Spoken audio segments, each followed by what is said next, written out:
Good evening, everybody. Thank you for attending this event. My name is I'm the chairman of the Black Caucus of New York. I'm the chairman of the Black Caucus of New York. We are co-sponsoring this event. We are co-sponsoring this event. And my colleague here, and my colleague here, the chairman of the Hispanic Caucus. He is the chairman. I just first off want to thank everybody for coming out here. Everybody for coming anywhere else, but anywhere else here that means so much to me. Decided to come out here that means so much to me. And means a lot to us. Yeah, it's just thank you for everybody for coming out. Thank you for everybody for coming out. First, I want to thank. Also, I want to thank. People who enabled us to be here. I want to thank enabled us to be here. I want to thank board members, members of the executive committee. Some of them are here. Members of the executive committee. Some of them, and also our leadership, Gavin. And also our leadership, president of the New York Young Republican Club, president of the New York Young Republican Club, vice president Nathan Berger, and vice president, members of the board who are here, members of the board facilitating, who are here, facilitating all of them for making this happen. All of them for making this happen. Just a little bit. Couple announcements tomorrow. We got a couple announcements tomorrow. We have a couple events coming up. We have Roger Stone. That should be a great Roger Stone. If you haven't gotten tickets, go ahead and get tickets. If you haven't gotten tickets, go ahead and get tickets. We also have a St. Patrick's. We also have a St. Patrick's. It's going to be co-sponsored by the. It's going to be co-sponsored by the Catholic Caucus of New York. It will be on Sunday, March 19th. It will be on Sunday. Forget March 19th. At 6 o'clock on a Sunday. So if at 6 o'clock on make it. So on the 19th, please make it. On the 19th, have a good time out, and kick it with your fellow, with that said, I will turn this over to my colleague, Arhelio Rodriguez.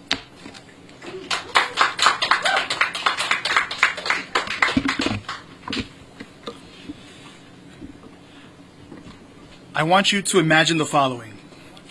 A deeply troubled, mentally ill man in full female attire and makeup, complete with a criminal history, with extensive, strange, satanic tattoos all over his arms, wearing a horned or dragon demon headdress. Now imagine that such an individual is reading children's books to children as young as 3 and 4 years old. Now imagine that those books and stories are all about sexuality, about sexual orientation, gender fluidity, about blurring and even eliminating the lines between male and female. That this is welcomed and encouraged to occur in your local public library. And it's funded by taxpayer dollars. Welcome to the national growing trend of Drag Queen Story Hour. All under the guise of creating a more equitable, diverse, and inclusive society, according to them. What are the stories like? What are they about? The left would say that the focus is on happily adjusted LGBT families delivered to the delight of attending adults. In reality, the left has encouraged an epidemic of early onset gender dysphoria. This is the name for the deranged belief that some children are trapped in a body of the wrong gender. Adding to this psychosis and delusion, we now have individuals encouraging the use of sophisticated puberty blockers, regular weekly cross-sex hormone injections, and even occasional sex reassignment surgery. Now, all of this is backed by the entire political machinery here in New York City, by the Democratic Party nationally, and here in New York City by the so-called progressives. This is in fact a pillar in their agenda and their platform. Now, the far-left progressives control the Democratic Party, and they pose the greatest single threat to children here in New York City and nationally. While in pursuit of their sexual gender revolution, the left is unconcerned with the short and long-term effects of all of their tactics on children. The sexualization of children is evil beyond words. The targeting of children by the left is as deliberate as it is wicked. From school pride parades to teachers who look to young children for their gender validation, and now to drag queen story hours, childhood innocence is under attack. For the left, creating confusion in our children is the point. There's a clear goal in mind here. It's creating a new generation of drag kids. As we see 8-year-old boys wearing makeup and tight bodysuits. We've seen the rise of drag children entering mainstream culture for the first time. The pushing of radical gender ideology onto our children in classrooms, in libraries, and other children's spaces is inherently inappropriate and dangerous. It's an attempt to undermine childhood innocence that families instinctively protect. Those who come for our children should not expect mercy. They should expect instead parents ready to protect their children no matter what.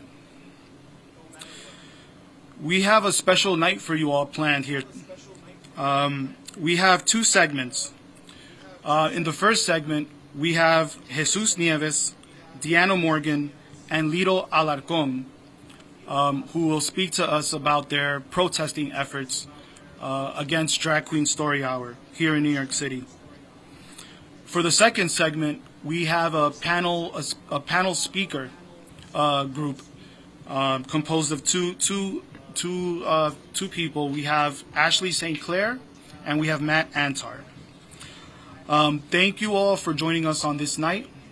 Before we move on to the next segment, I did want to play some videos from a YouTube playlist to provide an overview of what exactly is the issue going on and what's going on here in New York City.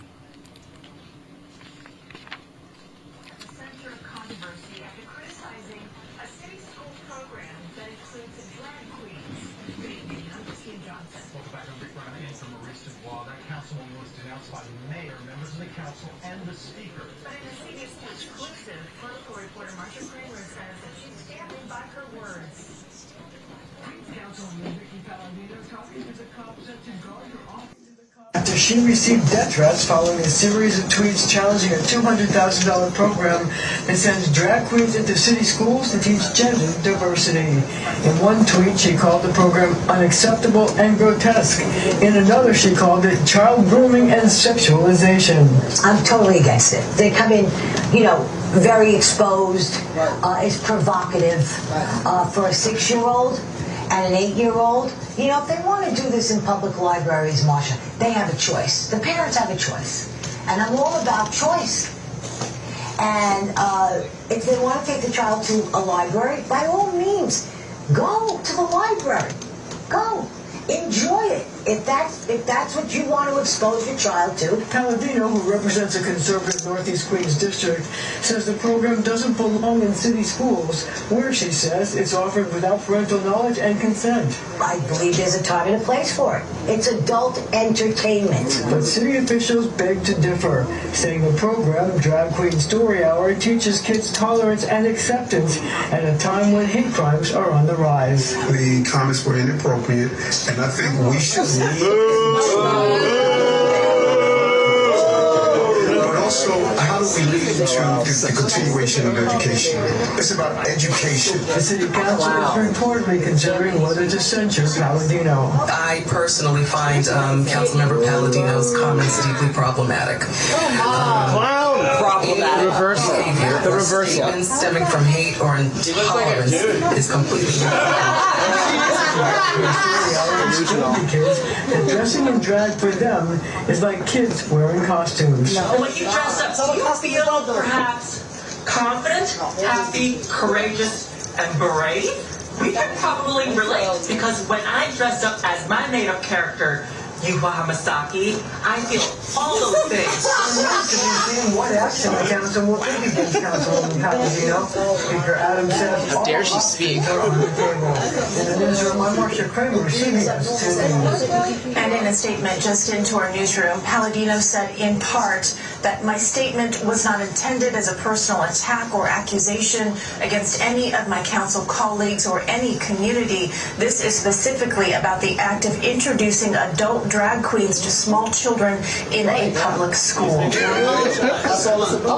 Arrested during a heated protest today against drag queen story hours. CBS's Ali Bowman was in a crowd at Jackson Heights.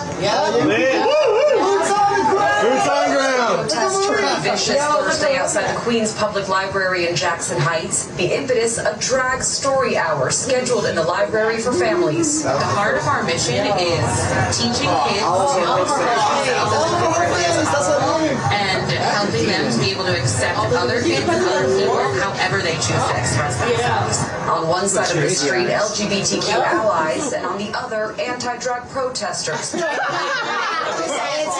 I just don't want somebody who is a transgender teaching our kids about whatever they're talking about. For years, New York libraries have been hosting story hours with drag queens and kings reading books to children. But last week, after one in Manhattan, anti-drug protesters broke into the office of State who supported the event. Oh my God! Starred with his victims. Come on, I gotta show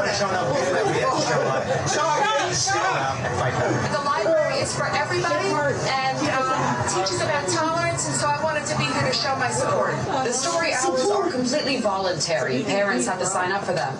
They cost about $600 to put on. This one was paid for with the City Council's discretionary funds. Drag queens are liberties. We're just about the curriculum changes for the children being so young, exposed to this whole world where they're so confused. Do you have kids? No. But we have people here that do have kids. Sue Kang brought her two sons to Thursday's reading. It's just nice to be around people who care about children, who want to share the idea that whoever you are is lovable and worthy and deserving of respect. In a statement, a spokesman for the Queens Public Library told us we look forward to hosting other drag story hours in the future. From Jackson Heights, Queens, Ali Bowman, CBS 2 News. A rally in Queens defending drag story hour turned chaotic when people on both sides of the issue clashed. Supporters faced critics at Jackson Heights Library, where the event was being held today. Story hour features drag books, singing songs, and hosting craft activities for children. The concept has received backlash recently across the country. To this idea that it's somehow an expression of tolerance and exploration and gender creativity. But the second thing, we've seen this already in New York City, it's mandatory. New York City public schools have organized dozens of these performances as young as elementary school. These are mandatory. Parents in some cases were not even given the chance to opt out of them. And so this has long gone from what one conservative commentator called a, quote, blessing of liberty to something that is now being subsidized and forced onto kids by the state itself. It's something that people should trust their instincts on. People should push back against this. And of course, people should arm themselves with the literature. Kids were there because organizers wanted kids to be there. On your screen, you're seeing an event page from bestdragshows.com and advertises tickets for an upcoming event in November. The bottom of the flyer says that minors are allowed if accompanied by a parent or guardian. Now, apparently this is not a crime in the state of Texas. It's certainly a huge moral crime that nobody should accept. You're not tolerant if you accept this. Sexualizing children is totally wrong. It's the most wrong thing of all, and it just shows how totally passive and out of it the rest of us are, that we haven't acknowledged that and done something about it, actually done something about it. Sarah Gonzalez has done something about it. She works at Blaze TV. She joins us tonight. Sarah, thanks so much for coming on. I mean, am I misreading this? I can't even say the lyrics on TV. I don't think I'm prude in any sense, but there are kids there. Like, what? Yeah, you're not misreading it, Tucker. And I would also say there was a later part of the event where they were handing out sex toys as prizes for contest winners. So this is overtly. They clearly said all ages welcome. And now apparently the left is gaslighting me into thinking that I'm somehow the crazy one for having a problem with this. And you know, it's interesting, Tucker, because the excuse that they always use is, well, I thought you guys were the party of parental rights. And if you don't like it, just don't take your kid. Parental rights does not apply to child abuse. This is clear child abuse. This is the sexual abuse of children, which we used to, the left and the right, we used to be able to agree was a really, really bad thing and we can't do it. But the left has become so radicalized that they are trying to normalize this and excuse it. So what about GLAAD and Equal Rights Campaign and these like hugely well-funded gay rights groups that, you know, kind of existed and pushed for gay marriage? They got it, great. But are they on board with this? I mean, this is such a moral atrocity. It's hard to believe that adults are for it, but they are. Yeah. Yeah, I think that there is a subsector of adults within these organizations that are not, maybe don't agree with it, but they don't have the courage to speak up. They're scared of being canceled. And my message to them is you have to be on the right side of history here, because eventually we will win out, and you don't want to be caught on the wrong side or you know, excusing this behavior. It's absolutely inexcusable, and anyone who does not stand up and speak out about it is just as culpable as the Republican or Democrat. I don't even understand. I mean, maybe I'm just dumb, but why would you want to get kids involved? And we had this pretty fair deal where people, you know, you go do your thing, I'll do my thing. I mean, that's been the case in this country for the 50 years I've been here. And all of a sudden it's like, no, we have to get kids involved. What? I mean, why? Why would you want kids involved? Yeah, I mean, I believe, Tucker, that it's a more sinister attempt by the left to, you know, they want this radical country. The only way that they can achieve that is through complete chaos and confusion. And what is the best way to confuse children? Confuse them about their sexuality, confuse them about their gender, expose them to things that their little brains are not ready for yet. That is how they are confusing children. It is leading to chaos, and Big Daddy government, of course, can be there to pick us all up and take care of us at the end of it. It's just beyond belief. You can't get kids involved in your creepy sex stuff. Period. Yeah. Why do you have to say it? Appreciate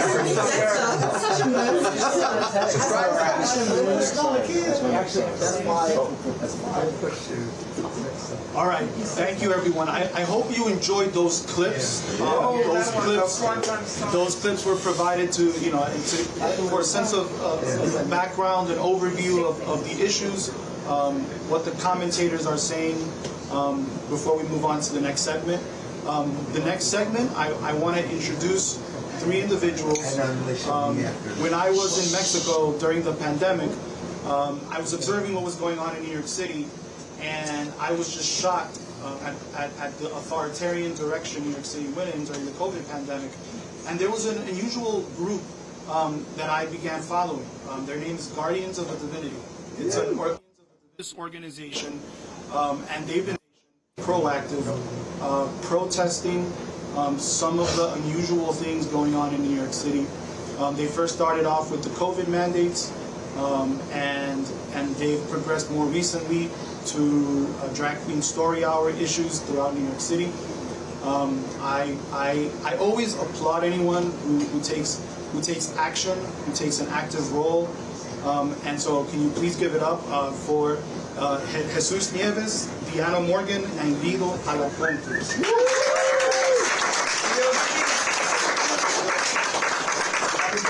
All right, boots on the ground. Yeah.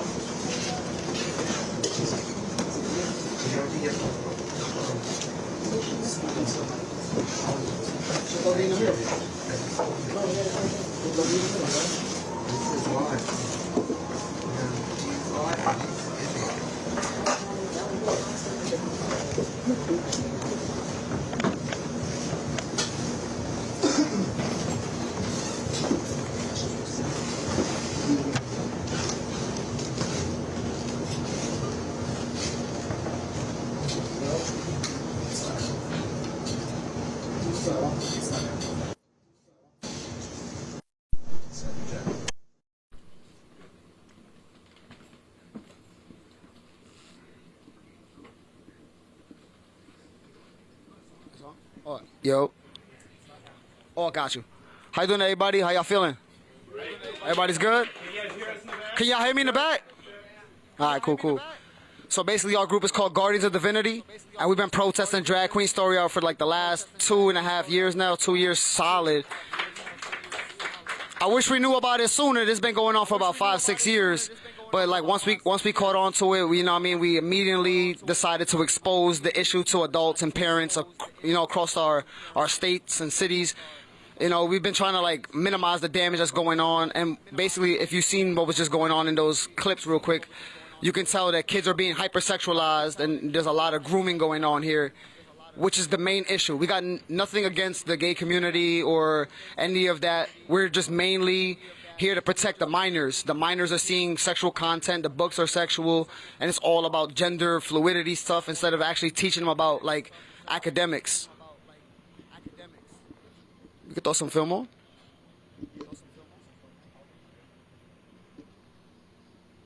We got like 7 different clips so we can show you a bunch of things that we've experienced.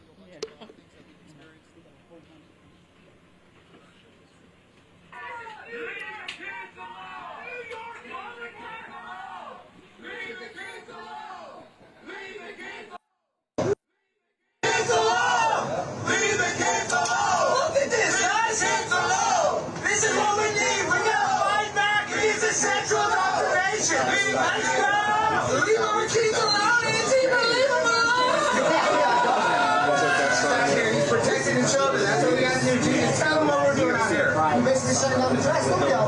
You have men dressed up as women like dolls and shit. Mini skirts, and busters.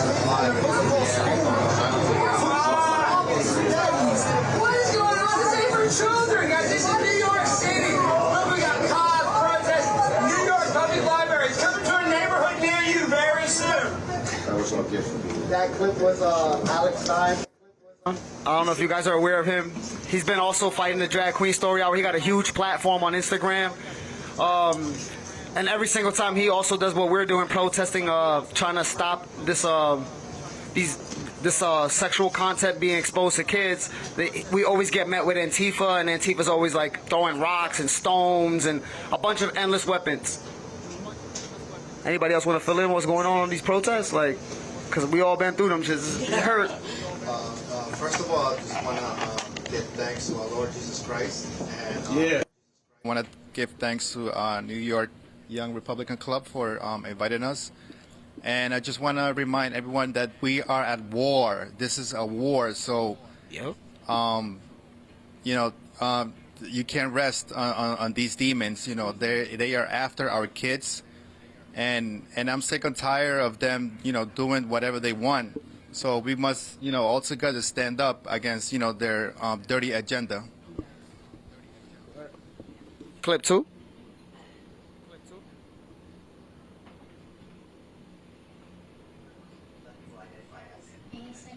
Asexual, yeah, and that means that it's somebody that might have romantic interests, but they don't have sex generally. Any others? Gay, totally. Yes, lesbian for sure. Nobody's mentioned straight. Nobody's mentioned straight. Nobody's mentioned straight. Straight people. Oh my god, it's so 1990s.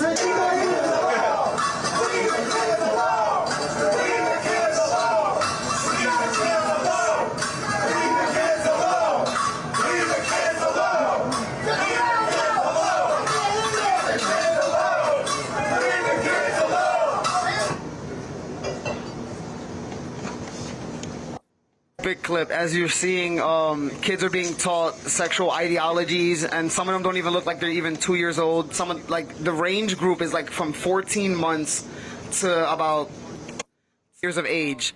If you're targeting a group of individuals at that age, you're basically just trying to condition their mind and switch their ideologies, because their mind's a sponge.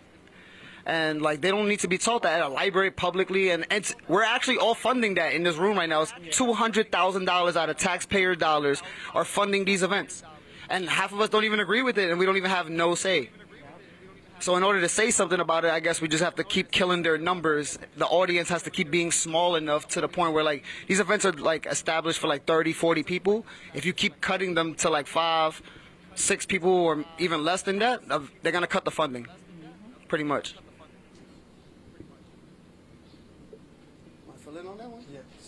So I just want to, I'm tired of the media always asking, do you have kids? It doesn't matter if you have kids or not.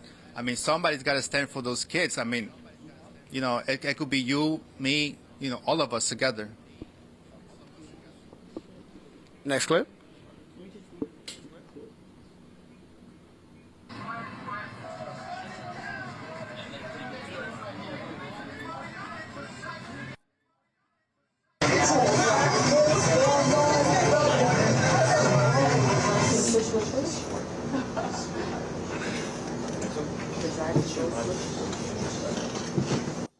A drag event outside of a library. It was kind of like a black party in Jackson Heights, where they had a bunch of drag queens reading books. All of them were dressed up as like either demons, the devil, serpents, and dragons. No fairies, no nice PG-13 characters, no Barney, no Sesame Street, none of that. Bunch of monsters. And again, just showing them like nudeness and exposing them to content that I don't even think they even understand what they're hearing. The book was called The Hips of the Drag Queen Go Swish, Swish, Swish. If you're 14 months, I don't even know if you even know what that is, what that means. Next clip. Yeah, that's what they do. This is a program designed for children. It's a drag queen reading children's books. Songs. There's nothing adult about it. Simpson disagrees, saying she sees Soji's real goal as altering our culture from a heteronormative society into one where no boundaries, no values, no morals. Hedonistic cult, basically what they're implying. Another glaring example, drag queen story time. It's happening in Canada and America, where some public schools and libraries invite drag queens, some dressed like torn demons, to read to young children. And it's a social deconstructionist agenda. They're using children, little 5-year-olds, to accomplish this, and parents are waking up and saying no. To piggyback off that last line, the reason to piggyback off that youth is because everybody in the room has a fully developed mind. So whatever somebody tells you to do something or not do something, if your brain doesn't want to do it, you just won't do it. But if you can get an audience that are like from 5 to 14 months, you can pretty much get them to do anything you want. And it's like a loophole in the legal system in a sense. That's how I see it. And basically we need people to stand with us. It can't just be 10 of us, 20 of us anymore. Like for us, we don't care if it's 300 of them. We go. Jackson Heights, Elmhurst, Staten Island, Long Island, correct, Manhattan, Brooklyn. We go everywhere. We need help. It can't just be us anymore. Like, if you're scared of Antifa, so what? Antifa, they throw rocks, they throw apples, they throw oranges at us, but we still stand up against them. Right. Set, dude. Yeah. Next clip.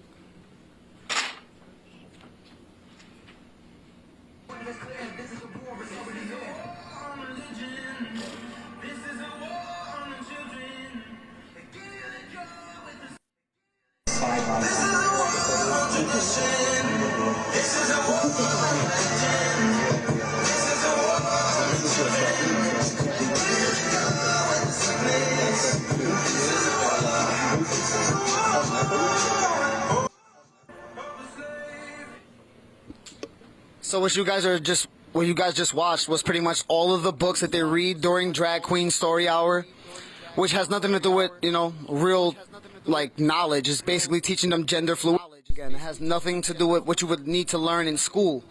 These books they're like definitely not for nobody 15 months. Like I don't think you would even understand what the term binary means if you're 4 years old. Like I didn't understand the term non-binary until I was like in my 20s. So I could imagine a 4-year-old like, what's that mean? Follow up? How you feel about the books? The books are disgusting. I mean, the books are disgusting, and I wouldn't even let my niece or nephew read that garbage. I'm sorry, but that's what it is.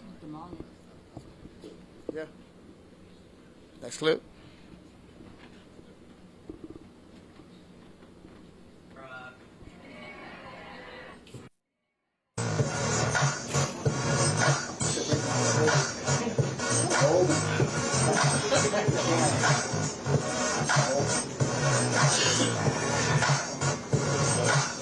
Now, does anybody in this room know how to twerk?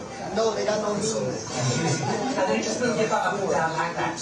And that's twerking.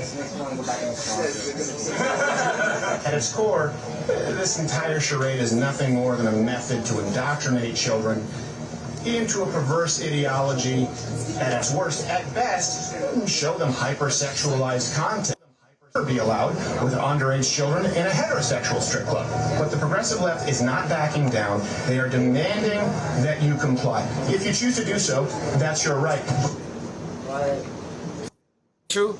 So I feel scared of that cancel culture nature, and like what she said, we can't keep doing this alone. Obviously, we're not afraid to get canceled. Our faces are all over the place. We've been doxxed. They have our information, but that's not going to stop us or detour us from protecting the youth. Somebody got to do the dirty work. At the end of the day, somebody got to do what we're doing. So right now it's us. We done filled that void because the kids were just left vulnerable for way too long. And if we just didn't step in, I felt like in the next year or two, we wouldn't even have normal kids anymore. We wouldn't even know what normal is.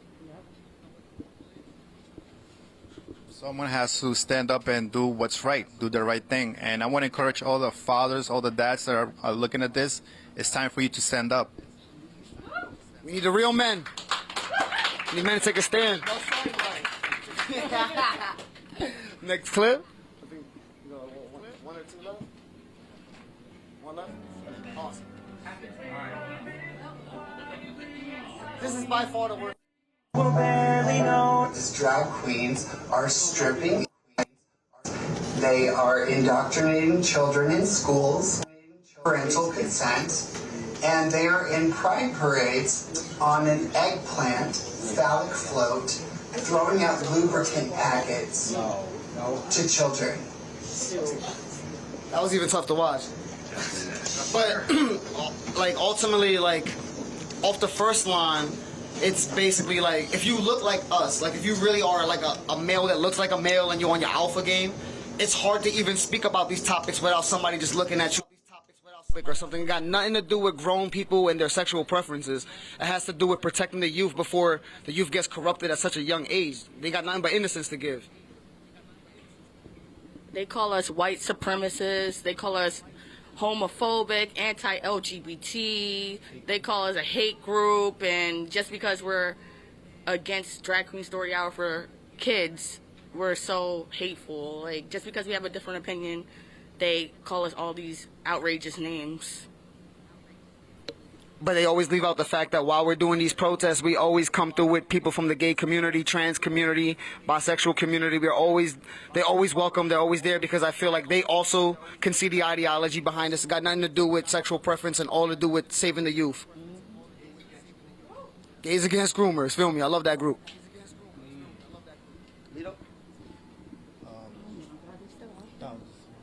Good? Last video? That's it? Copy. How do we find out about these protests? Is there an email list, a social media group? We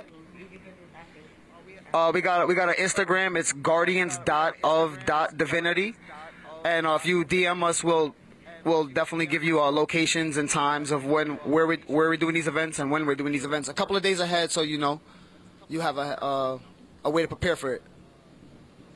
Guys, we're going to leave questions. You can ask questions individually after our next panel goes on. I did want to move on. Can we get a round of applause, though?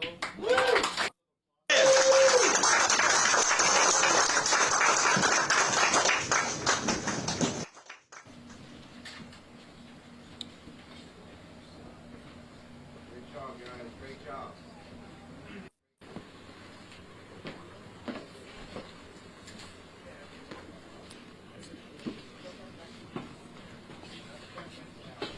These chairs are gonna find my footing on these chairs. These chairs are a little.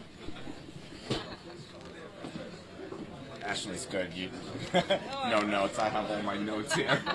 It's awesome. It's awesome. Here. You want to put them over here? Yeah, I'll put them over here in case I need to. We need a quick reference.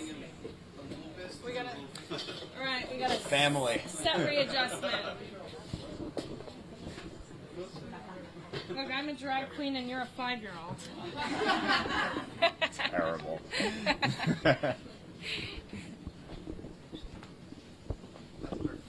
Okay.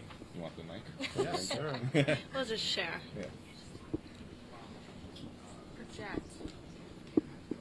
So is everyone enjoying the event so far? Good, great. So we do have a treat tonight. We have two great speakers. I did want to say a few words about each of them here. I'll start off with Ashley. Ashley St. Clair is a conservative strategist and sits on the board of advisors of our club. She's the author of Elephants Are Not Birds, which is a first-of-its-kind alternative to the woke indoctrination line of children's books on gender identity. Elephants Are Not Birds teaches children that boys are not girls and elephants are not birds. And I also did want to give a shout out to Brave Books, who is the publishing house that assisted with the project. And it's a publishing house that provides an array of children's books which together provide an alternative to a conservative alternative to woke ideology on numerous issues. And second, we have Matt Antar here, and he's our club's finance chairman, and he's the host of the Mantar podcast. Please subscribe. I actually do have that in my notes. And he's a contributor for Gays Against Groomers. Gays Against Groomers operates at a national level and is a coalition of gay people who oppose the recent trend of indoctrinating, sexualizing, and medicalizing children under the guise of LGBTQIA+. And I did want to thank you both for your service to the club.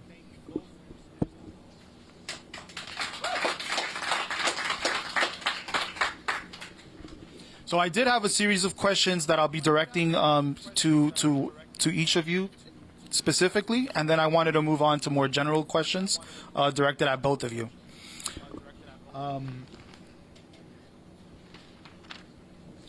So Ashley, can you tell us a bit about the characters in your book? So for example, my understanding is we have Kevin the Elephant and Culture the Vulture, and tell us a bit about what the book is about. Yeah, so Kevin the Elephant is an elephant who can sing very well. He's has a fantastic voice, and Culture the Vulture says, well, you sing so well, you must be a bird. And so Kevin the Elephant goes around and tries living life as a bird, even though he's an elephant, and it turns out it doesn't work that well. So long story short, you can purchase the book to figure out the rest of it for your kids, but it's important to attack these ideologies at their core, right? Because this is what they're doing. We have Culture the Vulture in all of our classrooms, especially in New York City, saying, you like pink, you must be a girl. So that's kind of what the book calls out. So I was happy to partner with Brave and be able to give an alternative to, the hips on the drag queen go swish, swish, swish, and give that. So that's what the book's about. Those are the characters, the protagonist, antagonist, Culture the Vulture. Great. And Ashley, can you tell us how you got involved in collaborating with Brave Books? Yeah, of course. I was with Brave since the beginning, and we've partnered with a lot of different conservative commentators, like Jack Posobiec has done a book, Kash Patel. We recently did one with Libs of TikTok, Haya Rashek. We did one called No More Secrets, which is an anti-grooming children's book. And we just released that. Trump just posted about it on Truth Social. So we're doing this with a lot of conservative commentators. We have one with Elizabeth Johnston, which is Little Lives Matter against, the pro-abortion narrative of the left. So it's a subscription service, Brave, so that parents can get this consistently. And our goal is to get this in schools across the nation. And Ashley, how has the book been received overall in general and by the left and by the right? Well, if you ask Daily Mail or Daily Beast, I'm a transphobe and anti-trans for not wanting my son to go to school and come back as my daughter. So it depends on who you ask. So the left hates it, the right loves it, right? But I wish, I think there needs to be a little more education, and not just Brave. I think more people should be doing this and putting out. Conservatives are very bad at offense. We're really good at, we try to do defense, but we need to be putting this stuff out ourselves and creating these alternate platforms, the alternate media here. So that's what I think is really important for the right. Exactly. And that should be a call to everyone in this room, that the right needs to do a better job on the culture war, on that front. And everyone here has a voice, and we should all be using it. I did want to move on to Matt. Matt, tell us a little bit about how did you connect with and get involved with Gays Against Groomers? So I had some friends of mine who were involved in the very early iterations of Gays Against Groomers. I think that I ended up Yeah, this is right. I ended up in a Twitter space with them, and I got connected, and they asked me if I wanted to make some reels for their Instagram page, and I said sure. So I did. I made some reels for their Instagram, some content, you know, some social media stuff, and you know, just went from there. Yeah. And so Matt, I noticed that that Gays Against Groomers is a national level organization, and they have state level chapters. Is there a New York branch? And if so, how can people get involved and help out? So there is a New York branch. Is Marky here? Marky Hutt is the head of the New York chapter, and I guess he's not here tonight. I thought maybe he might be, but that's yeah. There is a New York chapter. I think you can go on Twitter, and I'm not going to do it now, but on Twitter, just search "Gays Against Groomers New York." You'll be able to find it. Follow them, and follow the national organization. Obviously, I think it's an important.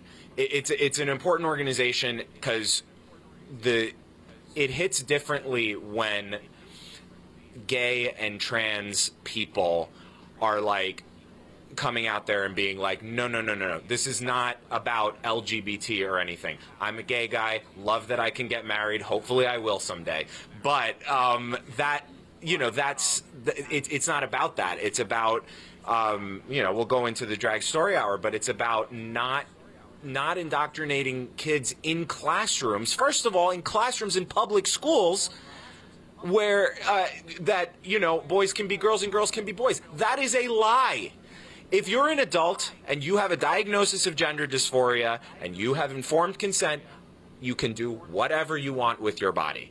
But that does not mean girls can become boys and boys can become girls. And a fully informed adult can understand that. A child cannot. So I think that's the crux of the issue. Yeah. This is a question for both of you, and I'll start off with Ashley. We've heard the term child grooming, which has increasingly been repeated in opposition at all drag queen story hour events, including by some of the protesters that we heard from today. What does the term child grooming mean in this context? And what is it referring to? I think it is, grooming is a lot of different things. First of all, if you're ever telling a child to keep a secret from their parents, that is grooming, right? And that's what they do in these classrooms. They say you can use pronouns. There are children across the nation who are using different pronouns in the classroom than they are at home. That is grooming. If you tell any child not to tell their parents something, that is grooming. Additionally, they're telling them things that are very confusing. Children are like sponges. I have a 1-year-old son. If you tell a kid they're a rabbit, they're going to hop around and ask for carrots. Okay, so when you introduce them to this very confusing ideology, they're going to absorb it, especially nowadays when so many of these kids are struggling with anxiety, identity issues. I mean, so many in this room might be struggling with the same thing. It's human nature, but when you introduce this to children, it is dangerous and it is grooming. And it's not just the gender stuff. They are sexualizing these children, right? There was a Pride event, and I can't tell you which state it was in. Libs of TikTok recently exposed it. But it was a Pride event open to children where they had a dildo ring toss game available. Yes. There's if drag queens in thongs gyrating in front of children isn't grooming, I don't know what the hell is. Yeah, I echo basically everything that Ashley said. For sure, on that first point, if you're telling a child to keep a secret from their parents, that is, first of all, I will make one caveat in an exception of legitimate child abuse that the school already has protocols to deal with. With the exception of that, if it just has to do with the ideology in the home versus the ideology in school, you don't tell the kids, well, you get to do my ideology, and we can just keep it a secret here. That's not, the parent decides how they're going to raise their kid. So that kind of thing. I mean, yeah, grooming, again, it's hard to pinpoint, but any sort of, for me, it's like bringing a child into an ideology or sexualizing them without the consent of their parents. And so both of you identified situations where teachers, Both of you identified situations where teachers and other adults may overstep and cross the line with children. The question for both of you I have is, what advice would you give parents who are navigating a school system where their children may be at risk in interacting with a woke teacher or a teacher that feels that it's appropriate to discuss these issues at school? What advice would you give to parents in the current climate? Right now, it depends what state you're in, but if there's, like right now in New York, I don't know that there's a whole lot that the parent can do unless they get a coalition together of parents to put pressure on the school. They can certainly do that. My biggest advice for a myriad of reasons right now is, if at all possible, if you're concerned about what's going on in the school and you feel like you don't have a lot of control over it, if it is possible to homeschool or get your child into a private school that's more aligned with your values. I understand that that's not possible for everybody, but if it is possible, that's the first thing. That's something simple that can be done. If it's not possible, I would say, many voices are stronger than one voice. If there are other parents in your child's class who are feeling the same way, get people together, put pressure on the school. I don't know how much that's going to work in New York because the New York City government, unfortunately, is behind it right now. But it's better than nothing.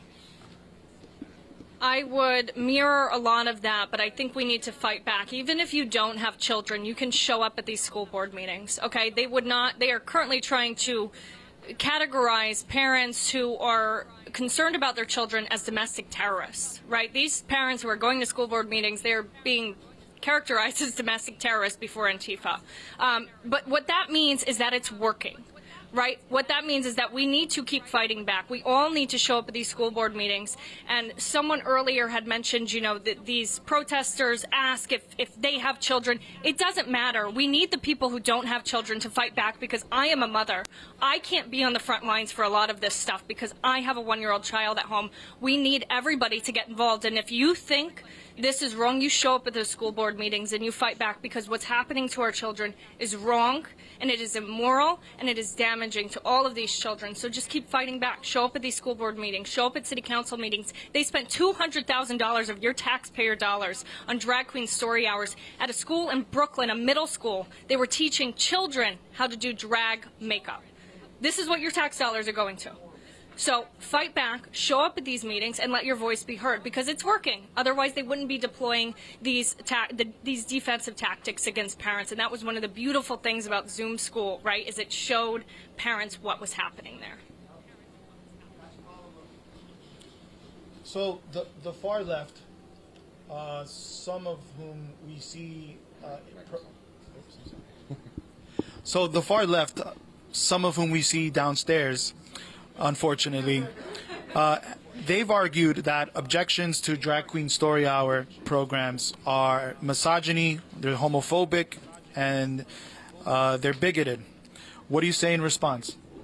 No, absolutely not. And that's the problem. That's why I love what you guys are doing with Gays Against Groomers, because unfortunately, these people targeting our children are doing this under the umbrella of this rainbow flag, right? So there's people who are innocent who are being categorized and thrown into this, but the answer is for the gay community and Gays Against Groomers to speak out against this, because it has nothing to do with gay rights gyrating in front of children.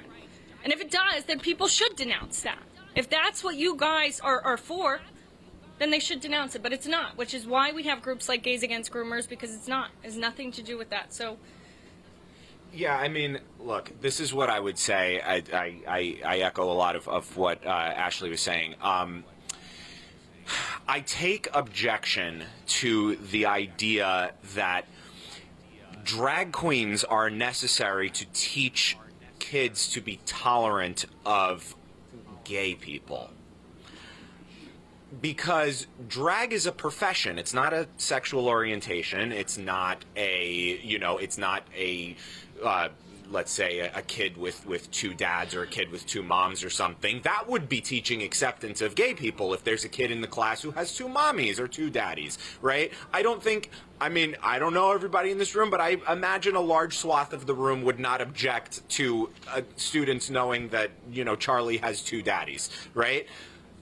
That, to me, is like, if you want to teach acceptance of different kinds of people, of different, different kinds of families, right? Because that's really what a child can understand. Oh, all families are different. Some have one mommy, some have one daddy, some have whatever, and respect everybody, right? I just gave a tolerance lecture that I could give to children, and it's not grooming, right?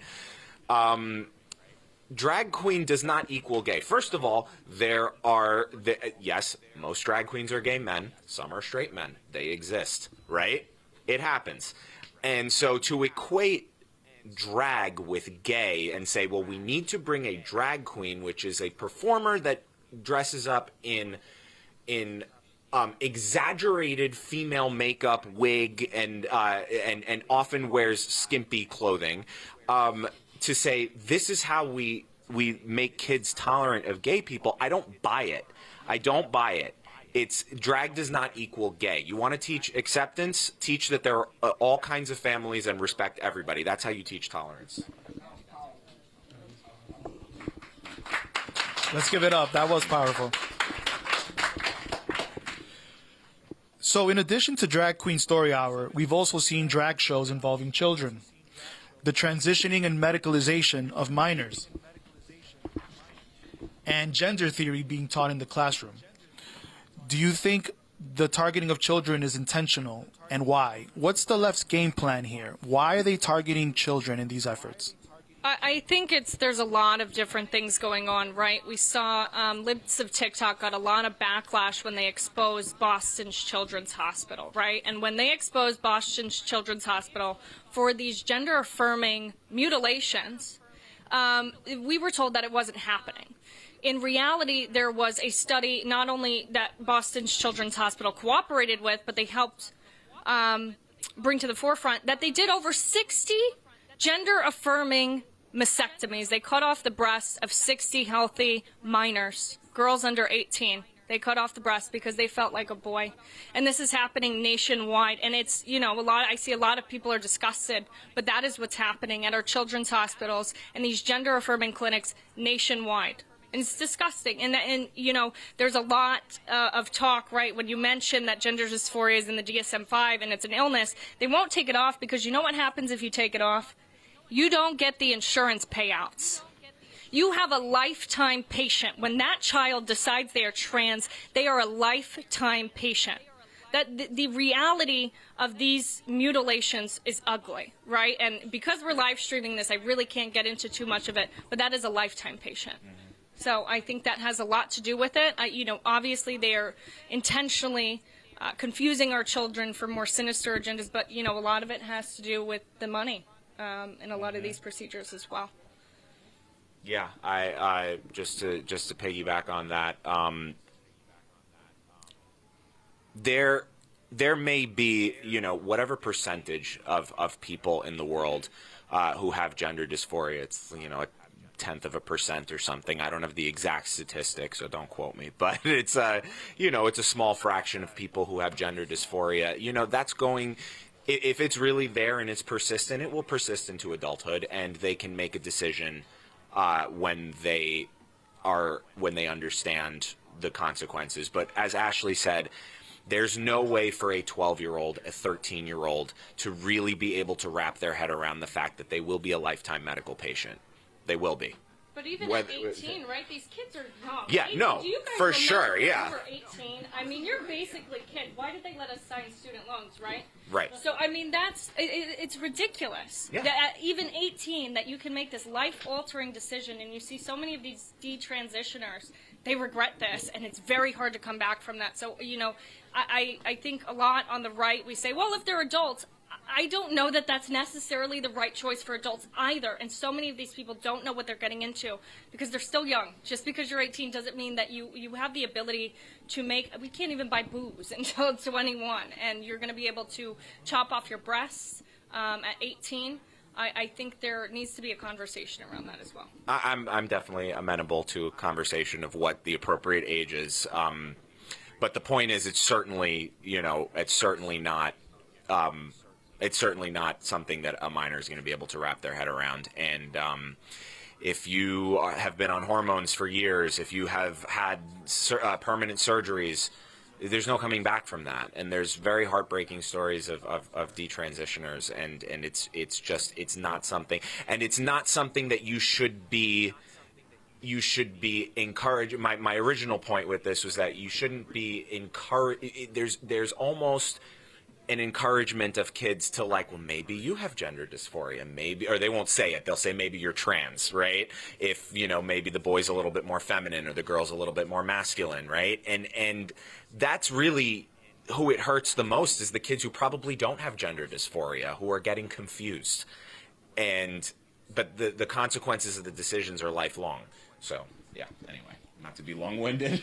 I understand completely. One of the issues being raised in this debate is that some schools seem to be failing to disclose the nature of these conversations that they're having individually with children, and they often engage in these conversations without the knowledge and consent of the parent. What are your thoughts on the nature of those conversations, and what the role of the school should be in disclosing those conversations on gender identity and sexual orientation to the parent? That's grooming. That's grooming. If you're having any conversation with my child that you are purposely excluding me from, that's grooming. Plain and simple. And it shouldn't be happening. And it is nationwide. That's why all of this stuff is happening right now. Drag, the nature of drag is an over-sexualized caricature of a woman. It's all grooming. Yeah, no. You don't have conversations about sexual orientation and gender identity with a kid and not inform their parents. You just, that's, especially something like that, a kid is going through some like very real confusion and misunderstanding of or whatever's going on with the kid. That's something that the parent needs to be aware of. So it's worse than that, though, right? In places like California, they are offering chest binders. If you don't know what a chest binder is, I'm happy, but I'm about to ruin your day. Chest binders are things that you wear to bind the breasts of young girls, and they're giving those out to minors in California. That's what they're doing in these schools, and they don't need parental consent for it. And it's coming here, and it's coming nationwide. They want a California or America, and it's going to come to California, then New York, and that's what's happening nationwide. You want to say anything? No, go. Okay. Yeah. So I did want to move on a little bit to getting closer to finding solutions and understanding the current situation, the current dilemma we're in here in New York City. What is the greatest challenge facing us? And by us, I mean the right, I mean the Republican Party, when it comes to confronting these attempts to instill gender ideology at our schools and normalize things like drag queen story hour. What can the right and the Republican Party do to confront these things? I think there's an attempt by the right to be really inclusive when we don't need to. We are kind of playing into the left's game more times than we should. This is abhorrent, what's happening with our children, and we don't need to play into it. And we should be at these school board meetings. And it's sad that, we had these people up here who were protesting, and I was speaking to them earlier. They said usually it's 3 of them and 300 of the left. And we can't complain when they tear down statues of our founding fathers, and we don't have that same tenacity to fight back against them destroying our country and destroying our children. So I think people need to be more vocal, and it's harder to cancel people. The reason canceling works is because the right plays into it. And the backlash against people like Matt Walsh, who said we need to stop being nice, that was abhorrent to me, because we do need to stop being nice to people who are gyrating in front of children. And if those are the people you're being kind to, I don't know what to tell you. Yeah, I think that the more people who speak up, the better, right? I think that I know that there's a lot of people in my private DMs who are like, you know, hey, like, I agree with you, but like, they're crazy, they're going to come after me. And I'm like, if everybody who said that privately said something publicly, then, you know, it would be harder to cancel people, to shut people up. You know, that's yeah. I mean, it's basically the same answer as you, but And you know, so speak what? up. Yeah. So what if they try to cancel you? Yeah. So what? Go ahead. Yeah. So if the left is not stopped and these trends continue, where is this going in the next 5 or 10 years? So Ashley, for example, you mentioned that you're now a mother. Have you given any thought to navigating these times and that situation? Where do you see things going in 5 to 10 years? Have you given thought to homeschooling? Are you rejecting, say, public school education? What are your thoughts? Yeah, I think, again, I don't really want to send my son to school and come back with a daughter. So there's, I do consider homeschooling. I think anyone who can homeschool should. I think in the next 5 to 10 years, if conservatives really don't get some coconuts on them, that we're in deep trouble. Seriously. Again, we're terrible at offense, and we really are. So I think conservatives need to grow a pair.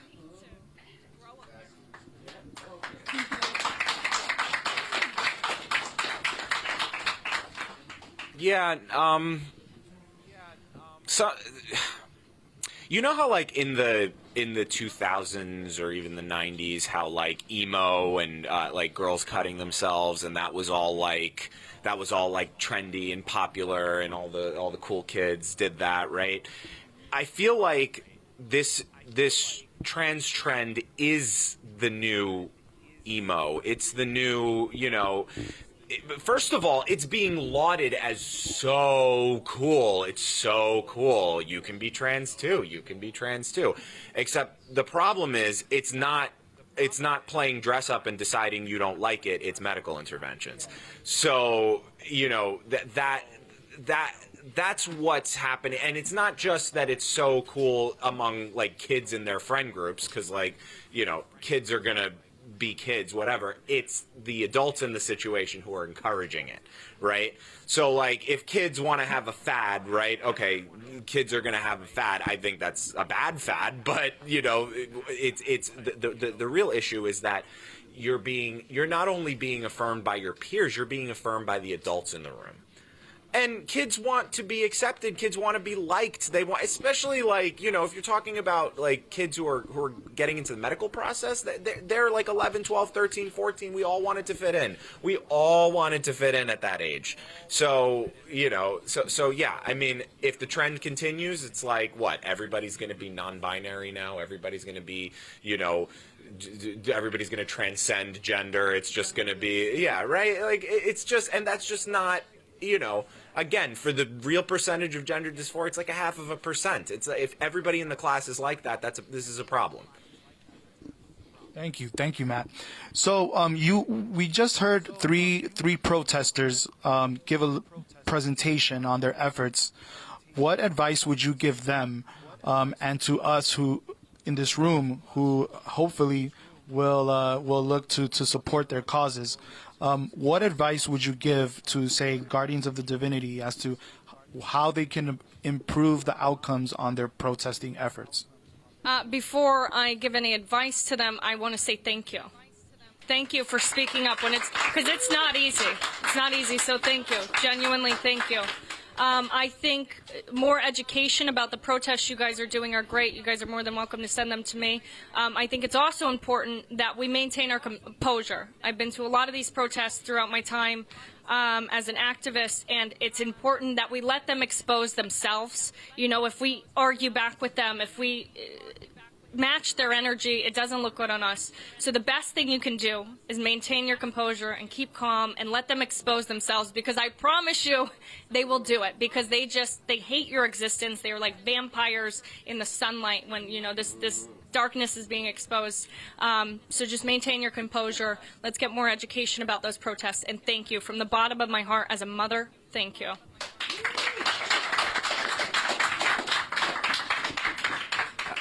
I agree. And final question for the both of you.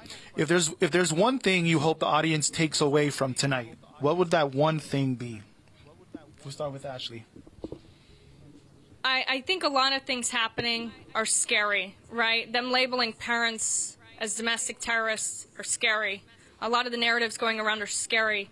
But those tactics wouldn't be deployed if what we were doing wasn't effective. And I think we can be a lot more effective. And I think we need to continue fighting back and having our voices heard. And I hope everyone does that. I hope that we continue to create alternative media. I hope that conservatives are better on the offense. I hope that every one of you shows up at some school board meeting or city council meeting at some point. If Alex Stein can do it to do parody rap songs, I think we all can do that. So I hope that everyone just gets a little bit more involved, that grassroots stuff. It's really effective, because if it wasn't, they wouldn't be doing the things that they are. Yeah, if you have something to say, say it. If you have something to say, say it. Don't compromise what you feel is right, your integrity. You know, if there's something that has to be said, then say it. You know, if you see something wrong, call it out. That's what I think. And with that, thank you. And with that, we're going to go ahead and close the panel portion of this event and proceed to close the night. Can we get a round of applause for Matt and Ashley? Round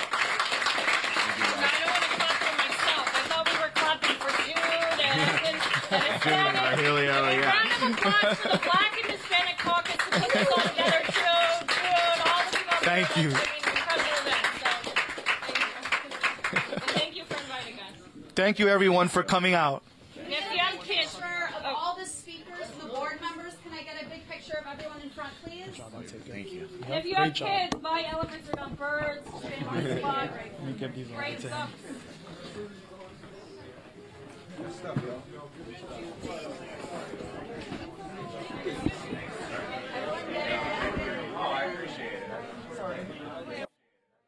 Oh, yeah. For myself.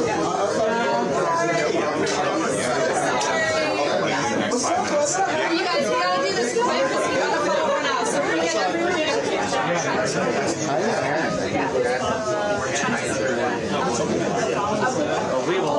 Everyone get together, please. We're just doing a quick picture of those speakers. Is your phone taking quality? My phone is 40,000. Actually, no, I got the program.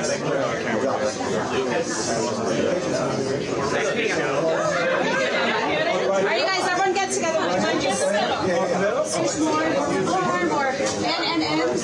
Allie, come to here. Everyone look at Trent, please. Ian. Mike, come on. Hold on. Everyone look at Trent right here, please. Trent. All right, ready? 1, 2. I've actually taken several. 3. And now look at James over here for a different angle, please. He walked away. That's fine. Nice. Thank you. Thank you. Thank you, guys. Thank you very much. Thanks, everybody. Thank you for coming. You don't get let down. You don't get let down. Oh, yeah.